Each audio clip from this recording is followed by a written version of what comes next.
So we can just settle into a comfortable posture that is a balance of uprightness, awakeness, alertness,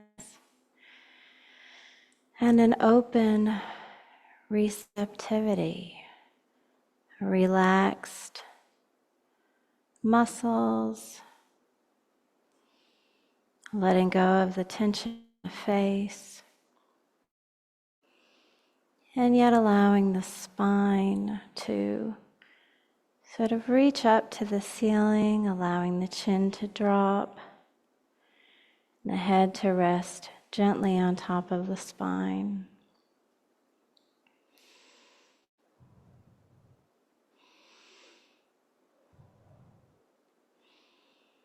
Awake and alert without tension.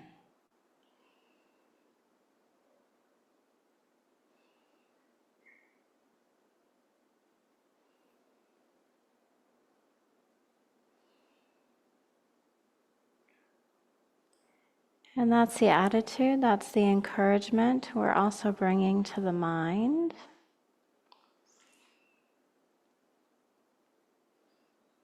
Encouraging it to be awake and alert without being on guard or resistant or tense, but rather cultivating or encouraging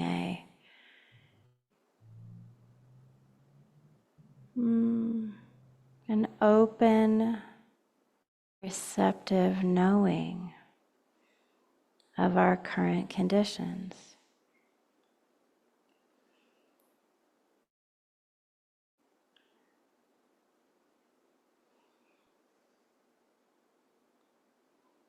Letting the body know, letting the mind know that in this place there is safety. In this time, be ease.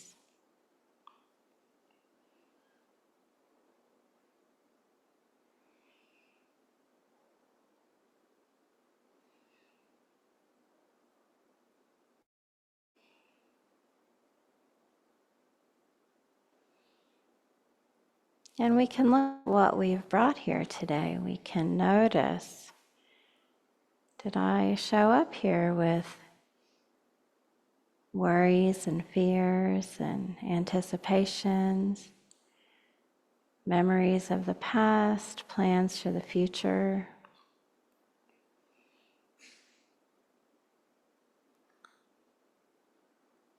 It's almost a guarantee that all of us did, that all of us brought memories from the past, expectations for the future,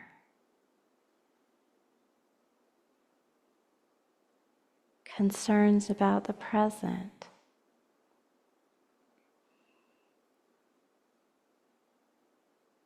But even pretending, even imagining, we can just put all of those in a box for the moment and put the box in the cloakroom or outside the front door.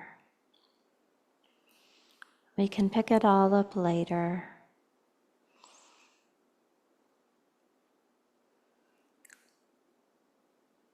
But for now, tuning in to the present.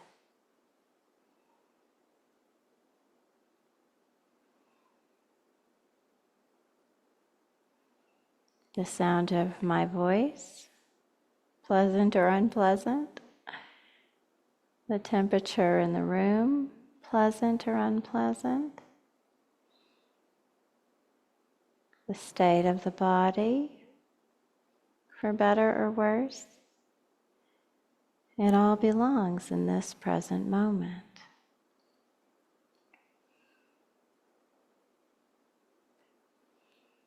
So tuning in fully to that which is here and now.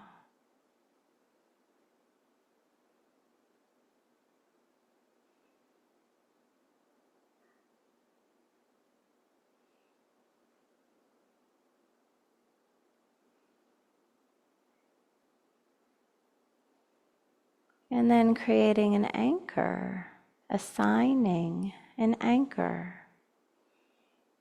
to something that will help us return to the present over and over through 30 minutes of meditation as the mind wanders off, becomes sleepy, becomes agitated.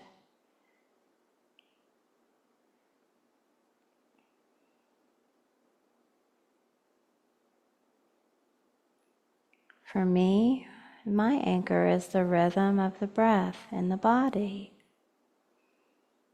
feeling that subtle movement of the chest expanding and contracting, the torso moving forward and back.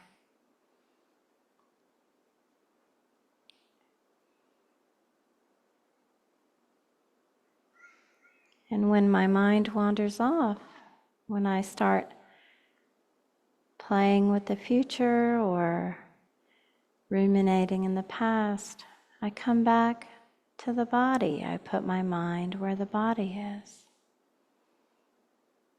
You might anchor in the breath at the nose or in the belly.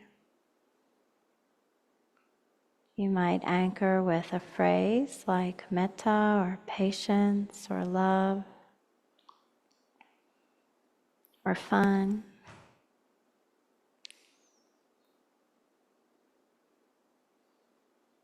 You might open your eyes and anchor with a visual element, something in the room. These are all just reminders that we are here now.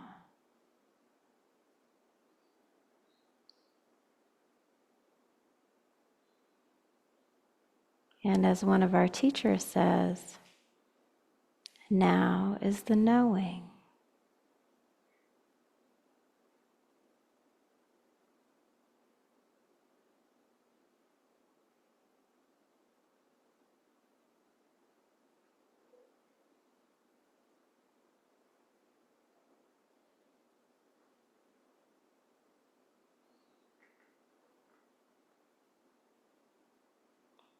So as we settle into silent meditation,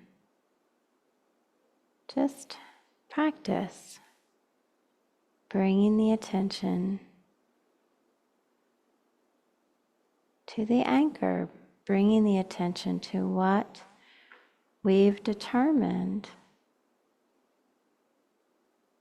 we want it to go to, and that is practice for being off the cushion.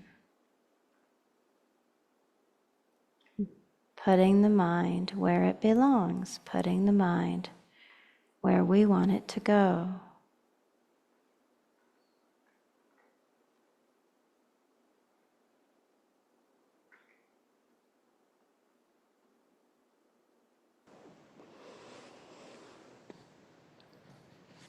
Okay.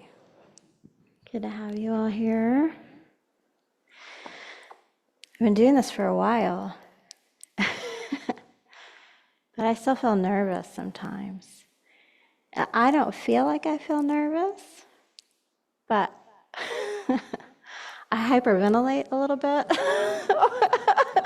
when I'm nervous.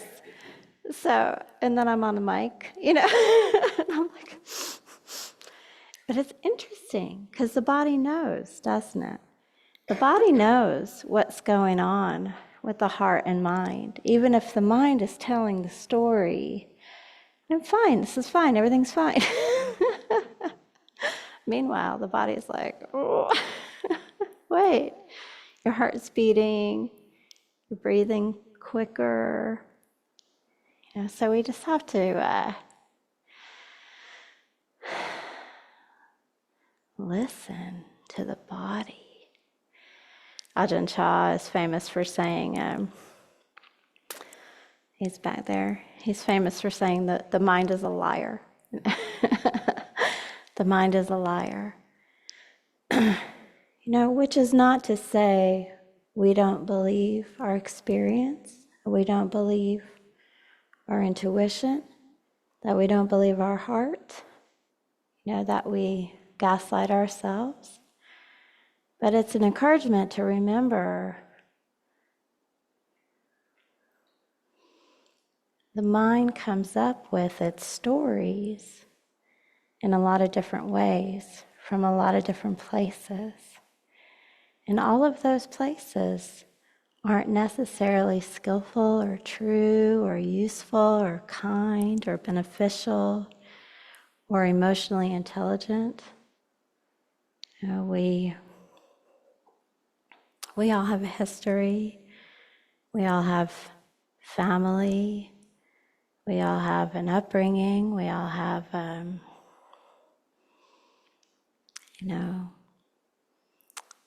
sort of past experiences that live in the body, in the heart, in our ancestors.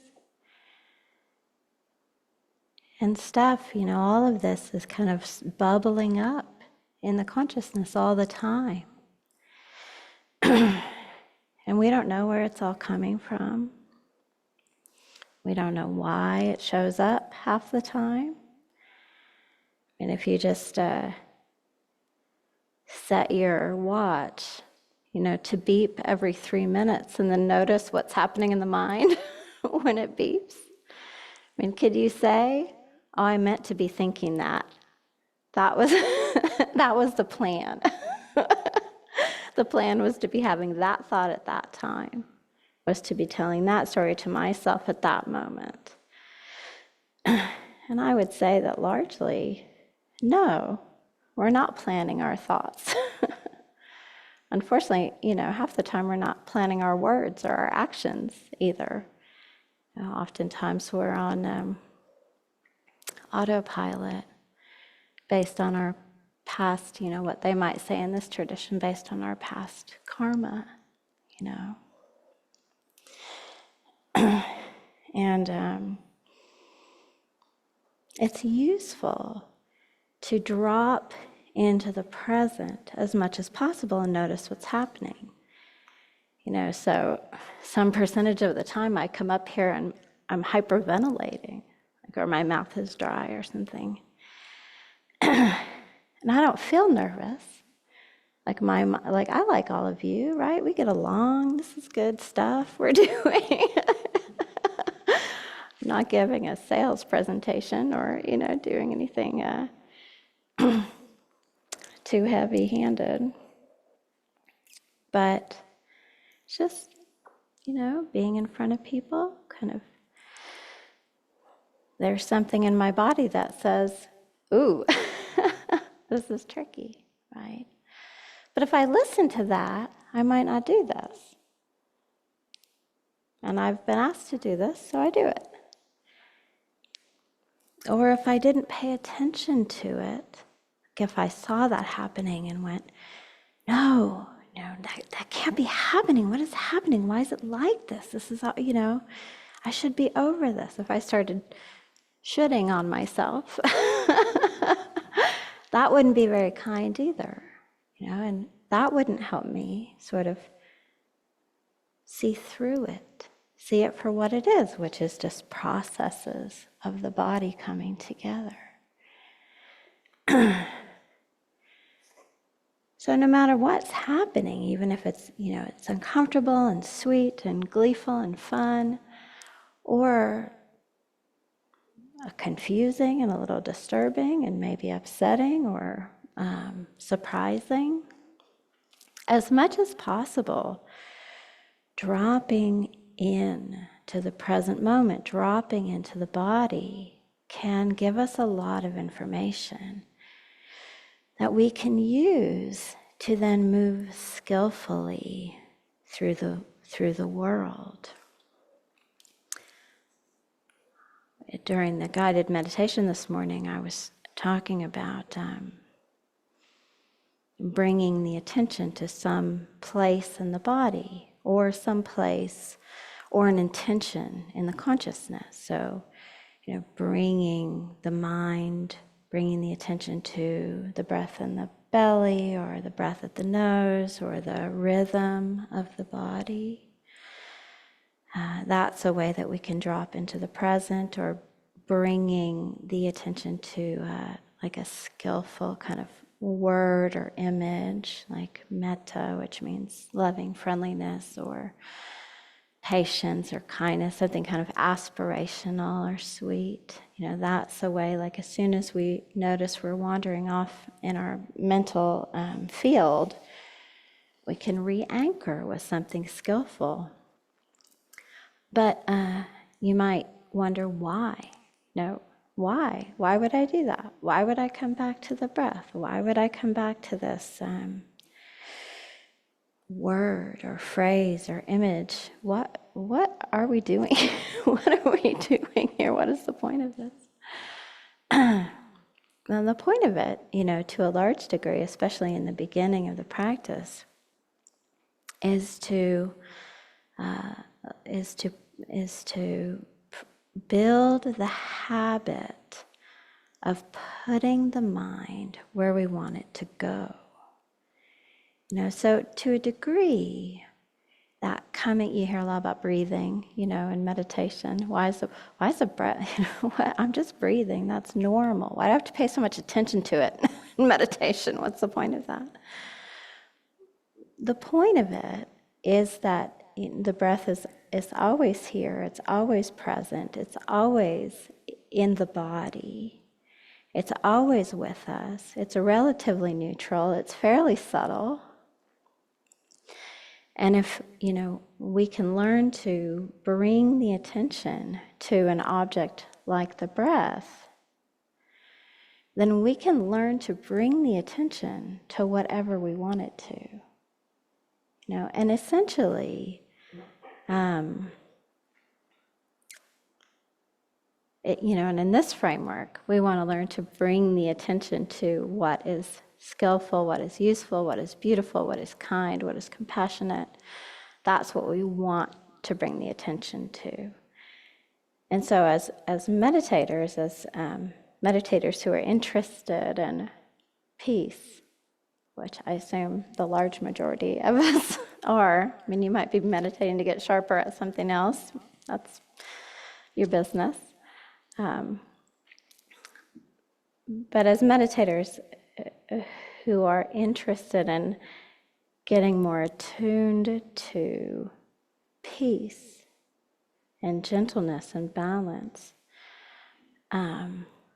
we want to train the mind to go there all the time. And so this kind of coming back to the breath, coming back to the breath, coming back to the breath, it's literally an exercise. It's a literally practice, because what normally happens, you may have noticed, is the mind goes wherever it wants. Sound of the birds, screen. All these people are black on the screen right now, so I'm not tending to go there as much. But if they were all lit up, I'd be really interested in the screen over here. People's faces, our attention goes to people's faces. But it also goes to obsessive thoughts, things that we've created a habit of thinking about. That's where the mind tends to go. Makes sense, right? You build a road, you're going to drive down it. And we've all built roads, or we've had roads built for us. And if somebody's built a road for us, if we built a road, we're going to drive down it. If we make a path, we're going to walk down it. And so what we're doing in this, what the point of this, mind training, sorry, but this is mind training. I don't know if I'd go so far as to say mind control. At least I'm not controlling your mind. But the point of this, Soren might be controlling your minds. I don't have those powers. The point of this mind training is to build a new path. That's all we're doing. We're stacking habits, you know. And if the mind is used to going to anger, frustration, sadness, irritation, criticism, you may have heard of these things. I'm just listing my own stuff. But if you can relate, perfect. If you have these habits of going to these places, then you have to train the mind. You want to maybe consider training the mind to go somewhere else, to kindness and patience and compassion and appreciative joy and equanimity and balance and generosity and forgiveness. But it's not,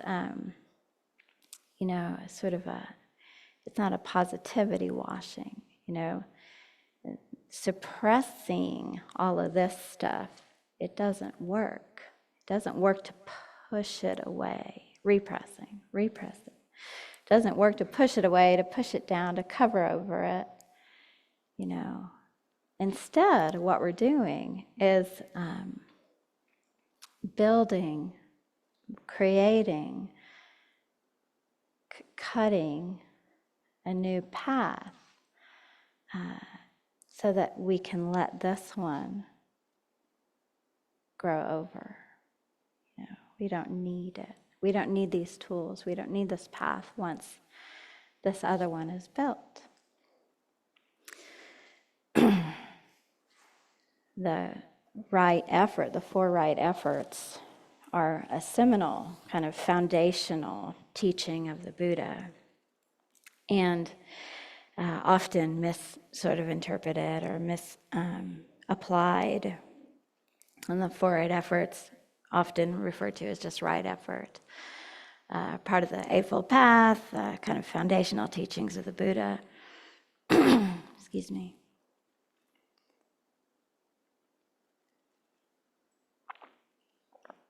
And you hear the term effort, and we go straight to that place of trying harder.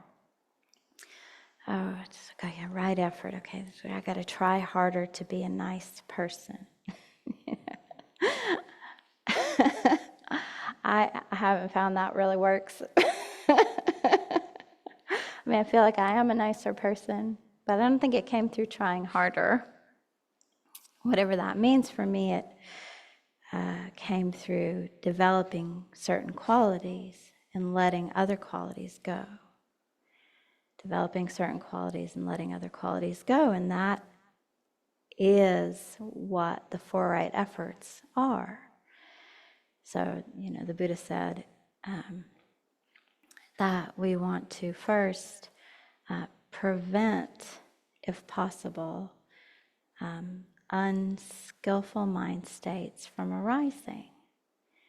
So that's the first thing we want to do, is keep our garden free of weeds, right, and bugs and all that. Prevention is the key. It's really hard to eradicate weeds and pests,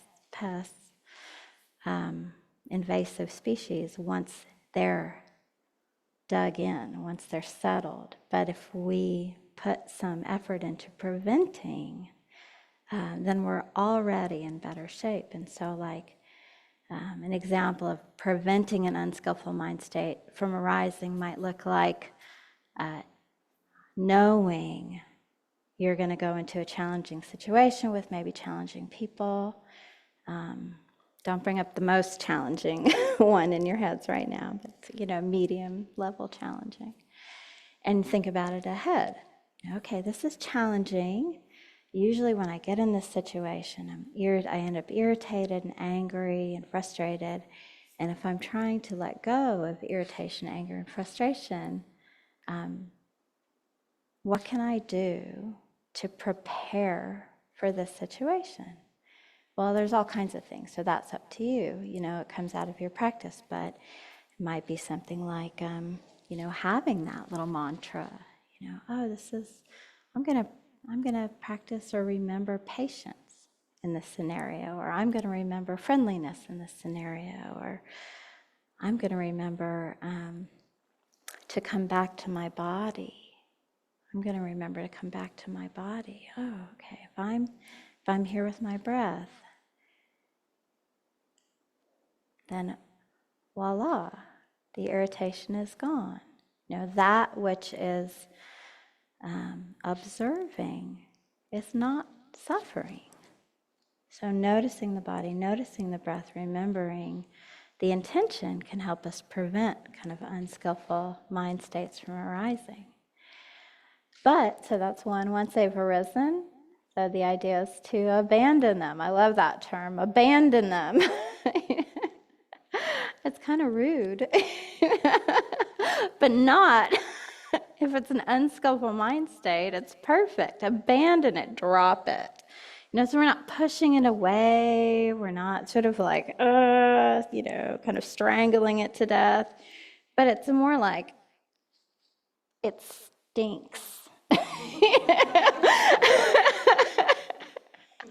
It's a bag of dog poop. Ugh. You don't get a good look at it before you throw it away. You just let it go. And so we start to notice, right? The Buddha used that is very calm. That's a very low-key description compared to some of the descriptions the Buddha used. If you have a stick with excrement on both ends, it doesn't matter which end you grab it from. This sort of thing.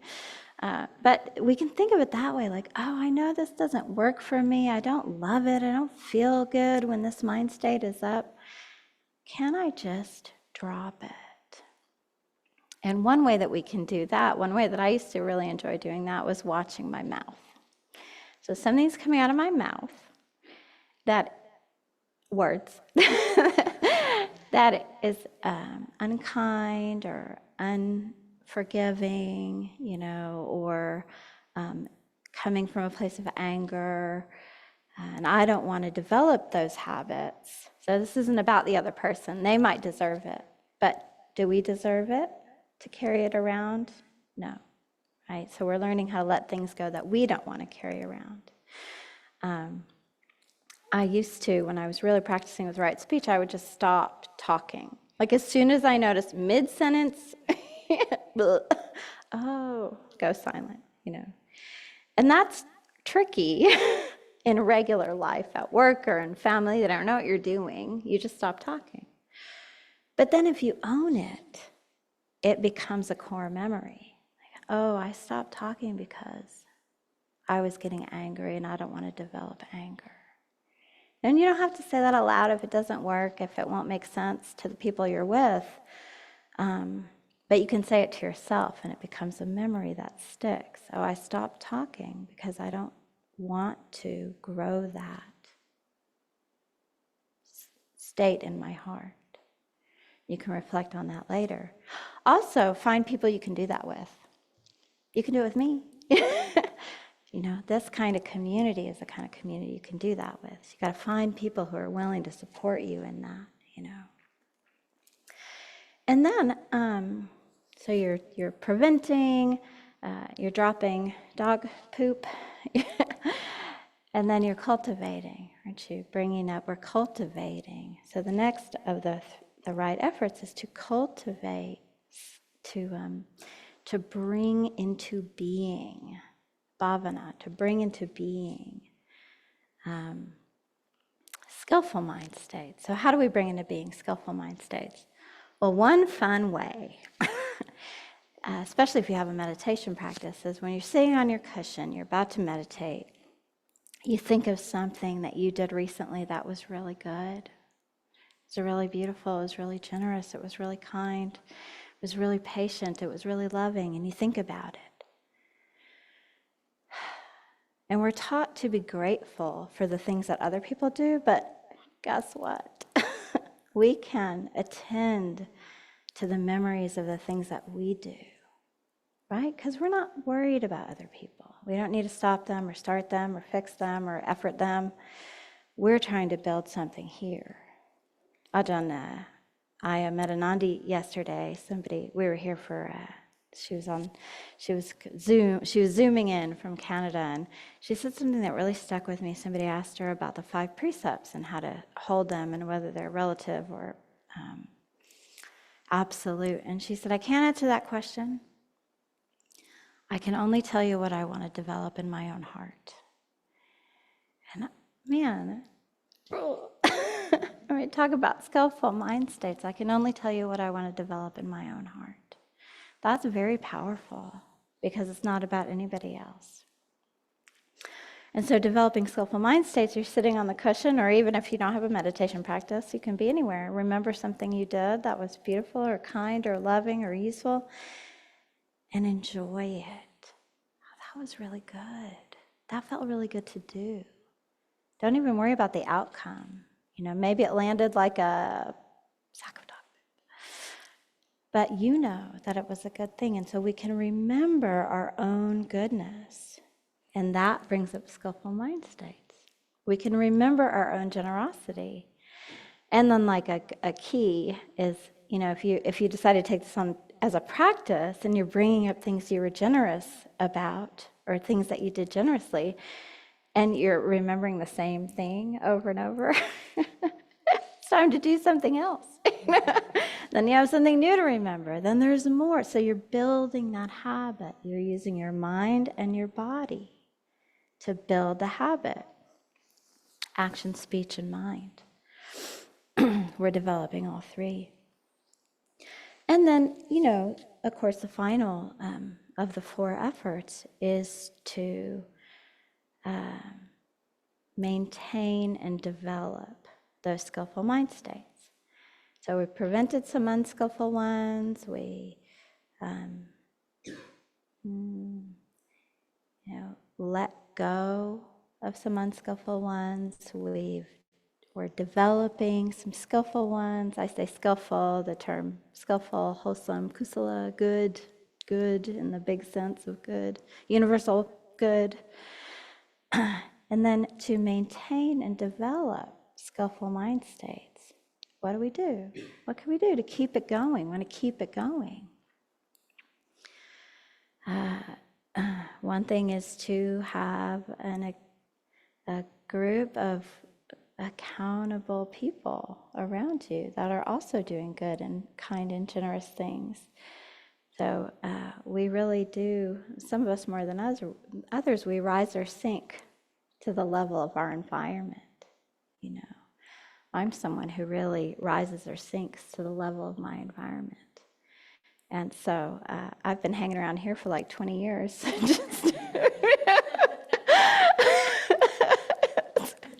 Because I need you.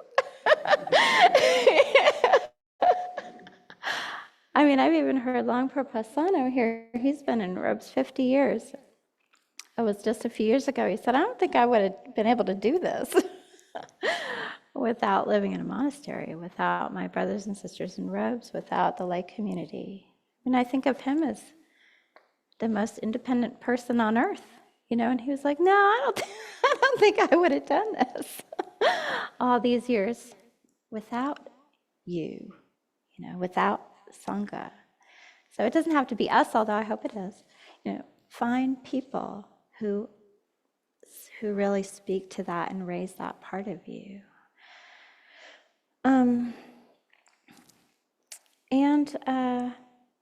You can do other things that, like we do here, like this chant that we do, taking refuge in the Buddha, Dhamma, and Sangha. So that's taking refuge in and being awake, being aware, being present. It's taking refuge in developing the principles of universal goodness. It's taking refuge in being a part of a Sangha like this. It's not taking refuge in the stories I tell myself, which is how we all started. today, which is how I started a few minutes ago. Am I taking refuge in the stories I'm telling myself, or is there a bigger picture at play? You can do things like you can practice with the 5 precepts. I'll talk about those in a second. Not killing, not stealing, not cheating on our spouses, not lying. Practicing with these things is a way to develop and maintain wholesome mind states. An unwholesome mind state essentially is one born of remorse. It's one born of remorse. How did I respond in a situation? How do I feel about that? Or it's born of something we've seen outside of ourselves. That's too much, it's too hard. So finding a way to be in the world so we're not creating this, like continuing to create this pathway that we don't actually need, that isn't serving us, that isn't going in the direction we want to go. There's lots of things we can do. So it's 11:25. I think I'll just leave it there. Thank you. And this tradition, the speakers will often say, if anything was useful, take it with you, and if it wasn't, just just leave it, set it aside.